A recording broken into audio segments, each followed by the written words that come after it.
প্রিয় দল হেরে গেছে, মন খারাপ? শান্ত হন, গভীর নিঃশ্বাস নিন। টিভির রিমোট ভাঙবেন না, জার্সিটাও আলমারির এক কোণে নির্বাসনে পাঠানোর দরকার নেই। চিন্তা নেই, আপনাদের জন্য রয়েছে মন ভালো করার 3টি সহজ উপায়।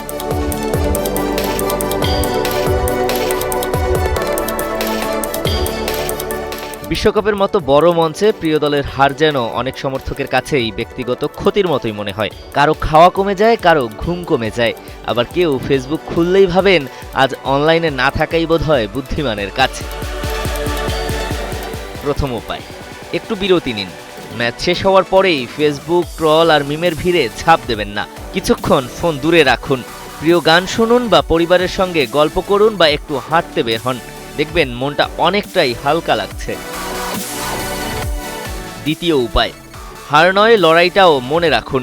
একটি ম্যাচের ফলেই সবকিছু নয়, দলের দারুণ কোনো আক্রমণ, গোলরক্ষকের অসাধারণ সেভ কিংবা শেষ মুহূর্ত পর্যন্ত লড়ে যাওয়ার মানসিকতাও সমর্থকদের গর্ব করার মতো বিষয়। ফুটবলে আজ হার কাল জয়ের গল্প, এটাই তো সবচেয়ে বড় সৌন্দর্য।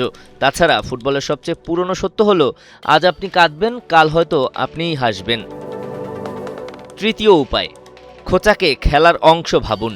প্রতিপক্ষ দলের সমর্থকেরা একটু মজা করতেই পারে, সেটিকে ব্যক্তিগতভাবে না নিয়ে হাসি মুখে গ্রহণ করুন। মনে করবেন ফুটবলের ভাগ্যের চাকা সবসময় একদিকে ঘোরে না, আজ তারা হাসছে, কাল হাসতে পারেন আপনিও।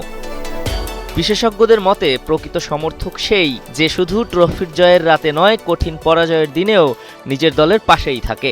কারণ ফুটবলের শেষ বাঁশি মানেই গল্পের শেষ নয়, সামনে আছে নতুন ম্যাচ, নতুন টুর্নামেন্ট, নতুন স্বপ্ন। তাই মন খারাপ থাকতেই পারে, কিন্তু সেটা যেন হাসি কেড়ে না নেয়। কারণ ফুটবল শুধু জেতার খেলা নয়, বারবার নতুন করে স্বপ্ন দেখার নাম। দিবাকর চৌধুরী, কালের কণ্ঠ।